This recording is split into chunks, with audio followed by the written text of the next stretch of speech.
Hello, welcome to Let's Learn Physiology. So, beginning with this series of ours, we will focus on understanding physiology in detail. Basically, it is about human physiology.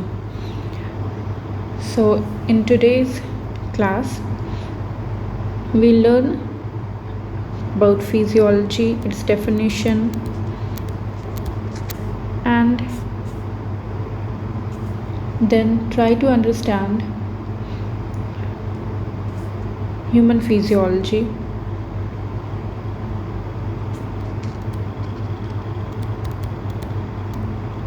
Next, we will look at how cells act as the basic units of life.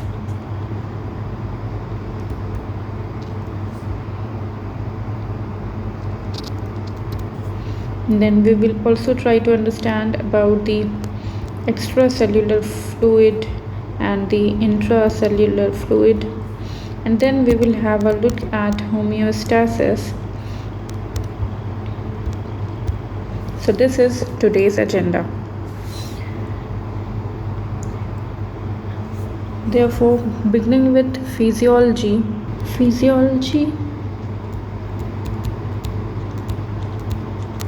the name suggests physio meaning life and logos meaning study. So physiology is basically a science which explains life, the origin of life, its development, and its progression. So what does it tell us about life? It tells us about the physical and chemical mechanisms. Alright, so as in a whole, in physiology, it's a branch of science where we study about the physical and chemical mechanisms which are responsible for the origin, development, and progression of life. Alright, now let's try to understand it. Suppose there is a seed which is beneath the ground, planted beneath the ground. So physiology will explain to us about the physical and chemical mechanisms which are responsible for origin of life from this seed. Then it will also tell us about how this little seedling grows into a large tree. And then it will further tell us how this tree will progress and make offsprings and thus continue its progeny, continue its progression on earth. But this was basically what physiology is. When we talk about physiology with respect to human life, human body, it is called human physiology. And in our classes, we will be focusing on human physiology only. Now, when we talk about our life, as in we begin with understanding human physiology, so our life is basically dependent upon a set of control mechanisms. Alright, for example, we live in an environment, and our environment is always changing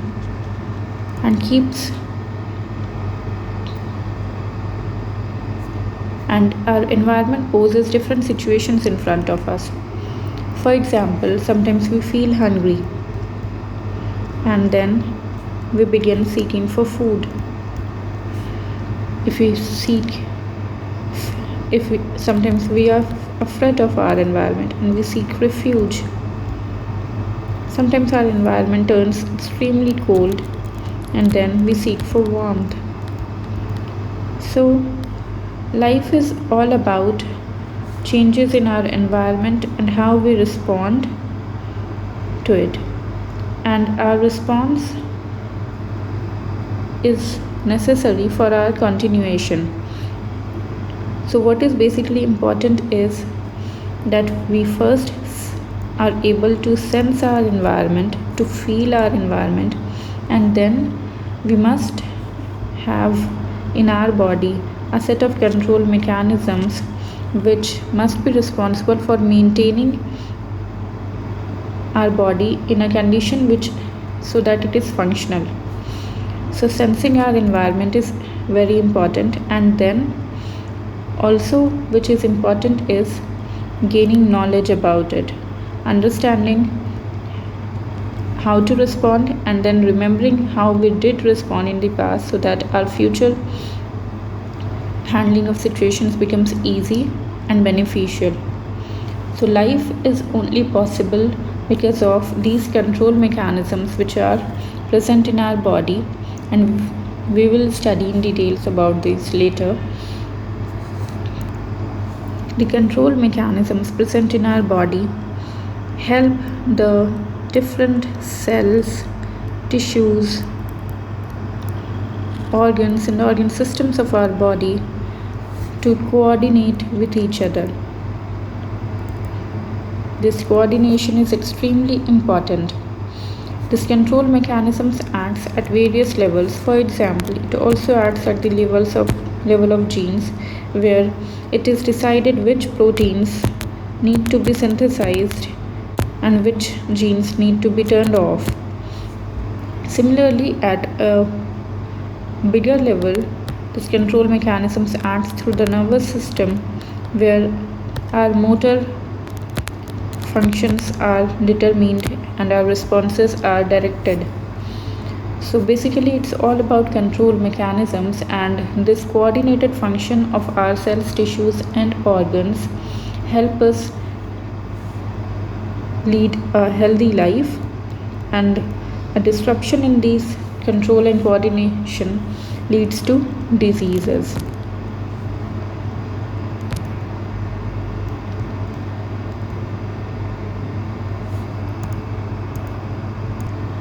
Okay, so now moving on, let us understand cells. So cells are the basic living unit of our body.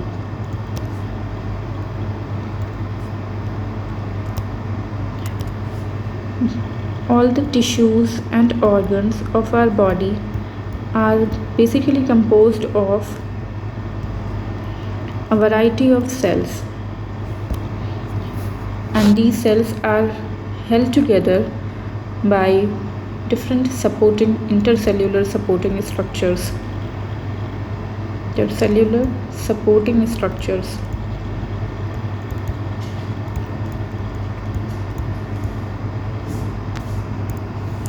Each of our cells are designed in a way, since we are multicellular organisms, and you must be knowing that multicellular organisms, we have a division of labor. So each cell of our body is designed for a specific function.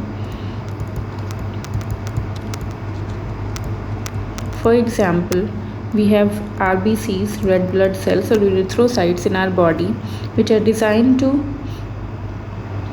transport oxygen from the lungs to the cells of our body, or tissue, we can call lungs to tissues. Okay, so there are various different types of cells in our body, and all of them have specific functions. Although these cells are different types of cells are present in our body, but there are some basic functions or basic principles upon which these cells survive.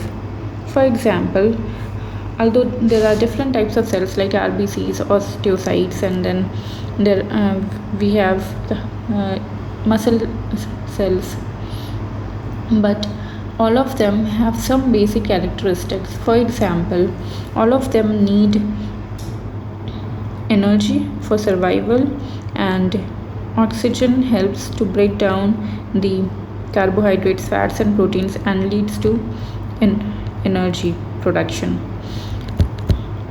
which helps the cells perform their basic tasks. Also, another basic characteristics of cells is reproduction. Okay, so they reproduce and form similar kinds of cells.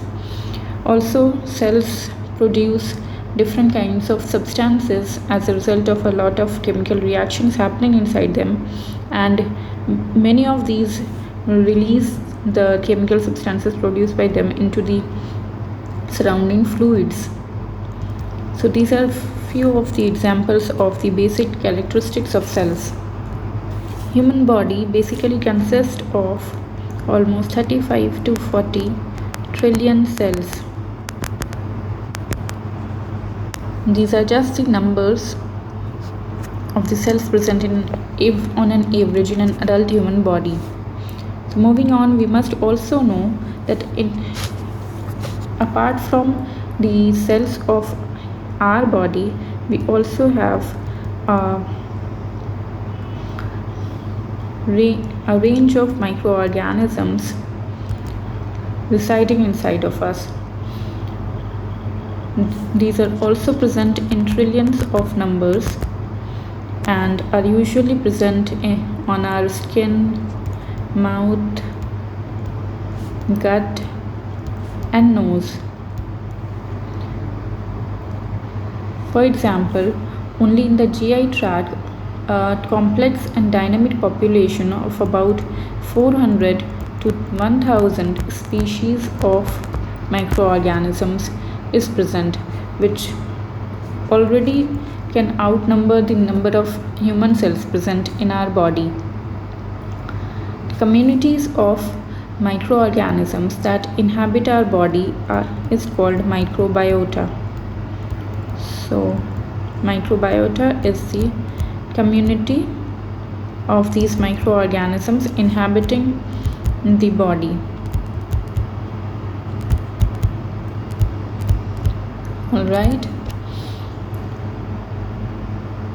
These microbiota can, although cause diseases, but most of the time they live in harmony with our system, with our human body, and they provide vital functions that are essential for the survival of us, their host. Okay, for example, the gut microbiota helps in the digestion of food. Okay, besides this, they also provide a lot of benefit for us in maintaining the immunity of our body. Now, moving further, let us understand about the extracellular fluid. Okay, so about 50% to 70% of an adult human body is fluid, and this fluid present, now I am not talking about extracellular fluid, I am talking as a whole. So there is almost 50 to 70% of fluid present in an adult human body, and this consists of various ions and other molecules like glucose, etc. We will study in detail about these later. So most of this fluid is present in the form of intracellular fluid in the cells. Alright, but remaining 1/3, which is present outside the cells, is called extracellular fluid. Alright, this extracellular fluid is in motion throughout the body, and it is transported in the form of circulation of blood, lymph, and also is present in the surrounding of cells, in the tissue fluids. Alright.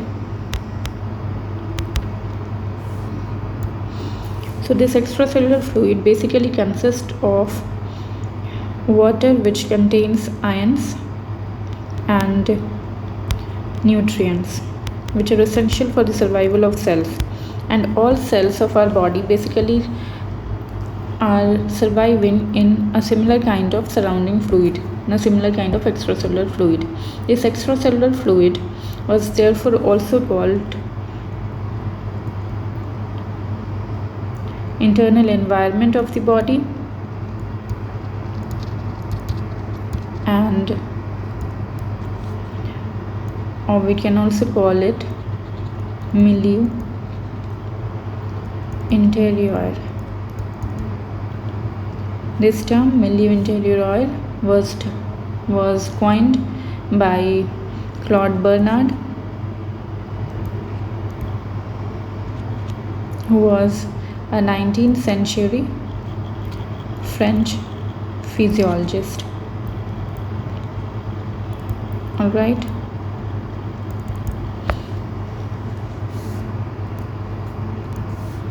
Now let's understand the difference between the extracellular fluid and the intracellular fluid. All right. So the extracellular fluid contains large amounts of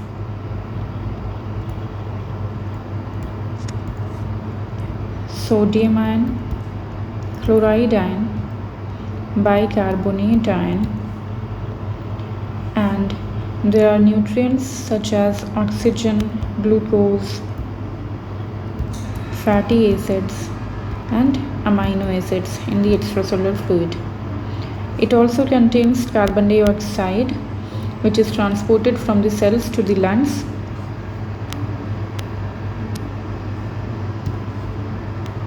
From these cells to the lungs. Okay. And then it also contains some waste products, cellular waste products. Okay, like the waste products which are carried to the kidney for excretion. So it is also carried by extracellular fluid. Now coming to the intracellular fluid, it contains large amounts of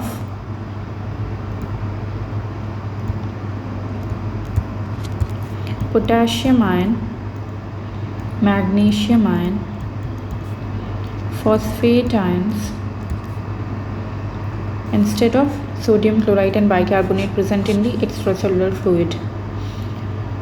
Now there are special mechanisms which of transport of like this you can suppose to be a cell membrane. So inside there is intracellular fluid and outside there is extracellular fluid. So there are special transport mechanisms which help in the exchange of substances across this membrane, which we will be studying later. Now moving towards homeostasis. So when we studied that there are cells in our body which are the basic units of our body, and these cells are all present in a similar kind of environment which is called extracellular fluid, and internally they have intracellular fluid. So a nearly constant internal environment must be present inside our body for the proper functioning of these cells, and in turn for the proper functioning of the tissues and organs of our body. All right. So for maintaining a nearly constant condition, internal environment inside our body, this maintenance of nearly constant internal environment inside our body is called homeostasis. All right. And this term was coined by an American physiologist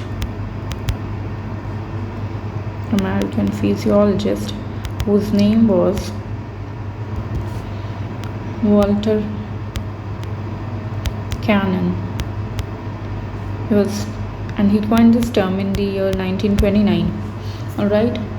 So homeostasis is the maintenance of nearly constant conditions in the internal environment, which is essential for the proper functioning of the cells, tissues, and organs of our body.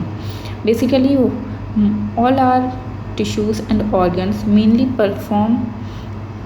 are trying to maintain this relatively constant condition in the body. They are all acting to hold on to this nearly constant internal environment. For example, let's take the example of lungs.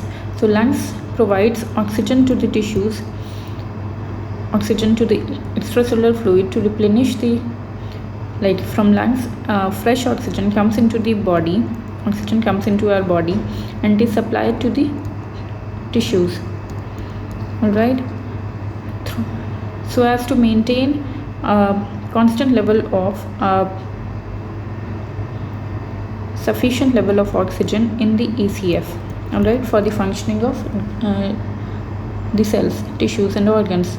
Similarly, kidneys are there to which help in removal of waste and in maintaining constant iron concentrations in our body, all right. This is needed again for the proper functioning of the cells of our body. Then the GI system, the gastrointestinal system of our body, is constantly trying to provide and maintain the nutrient supply in the ECF, so as all the cells of our body are functioning well. So basically all organs and organ systems and tissues of our body are trying to maintain this homeostatic condition in the body for the progression of life, so that life continues. So basically all the ions, all the nutrients in the body required, for example glucose, fatty acids, amino acids, then the waste products, which are cellular waste products, so all of them must have a range of concentration, must remain within the range of a concentration which is permissible for the proper functioning of our body. So there is a different range of concentration for each of these, and it may vary, the range may vary, all right. For example,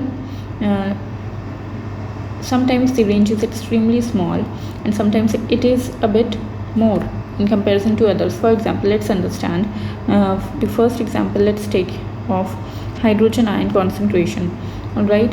So for hydrogen ion concentration, blood hydrogen ion concentration, it should be normally less than 5 nanomoles per liter, okay, nanomoles per liter of blood, all right. However, the sodium ion concentration normally ranges from few millimoles per liter. The range is in millimoles per liter, all right. So although there is a range for each of the molecules, each of the constituent present in the extracellular fluid, but the range varies, like some of the substances are present in nanomoles and some are present in millimoles, and this is all dependent upon how much it is needed and what is the function of these constituents, and how much fluctuation can be tolerated by the body, all right. So one thing which must be noted, that the environmental condition varies a lot, right, for each one of us. Now the environment can be anything, like our the environment, the surrounding in which we are living, then the food that we are eating, the dietary lifestyle habits that we have. So these are all quite different for each one of us, but our bodies are all designed in a way to accommodate to millions of different varieties of environment, right, and they still maintain the different constituents of extracellular fluid in the particular range, and tries its best to maintain it in the particular range, so as to allow the cells and tissues of our body to perform their normal functions. When this homeostasis is disrupted, so disrupted homeostasis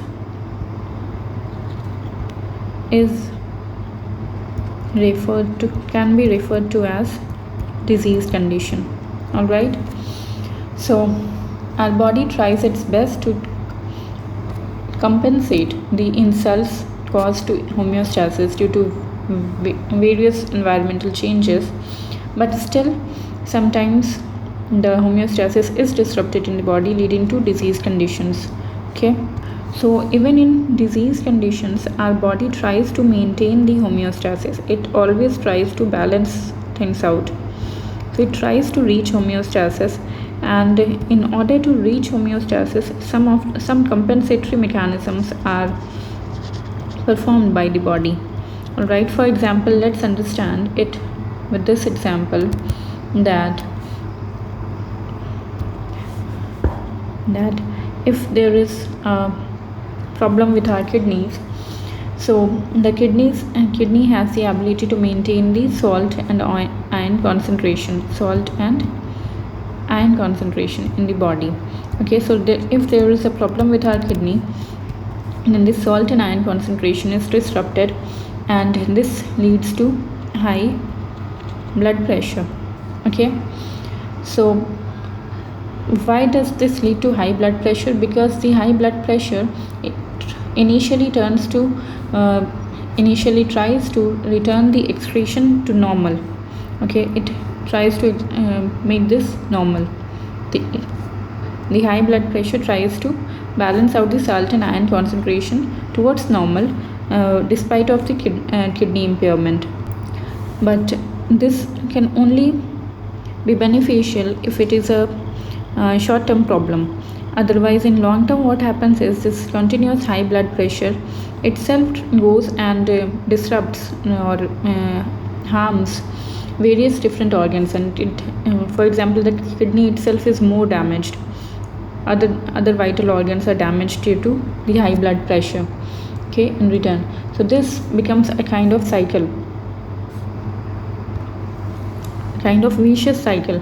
Okay, so homeostatic mechanisms, these compensatory mechanisms, are although essential to maintain homeostasis, but sometimes if the insult is long term, okay, if the insult we are causing to our body, the environmental changes, the lifestyle that we are having are a continuous insult to our body, and it leads to a vicious cycle, which despite of various compensatory mechanisms, can cause more harm than good. Okay, so there is a term called pathophysiology here, pathophysiology, which is the discipline that explains how various physiological processes are altered in disease or injury conditions. So it tells us how the physiological processes are altered in patho, right, which is disease condition or injury conditions.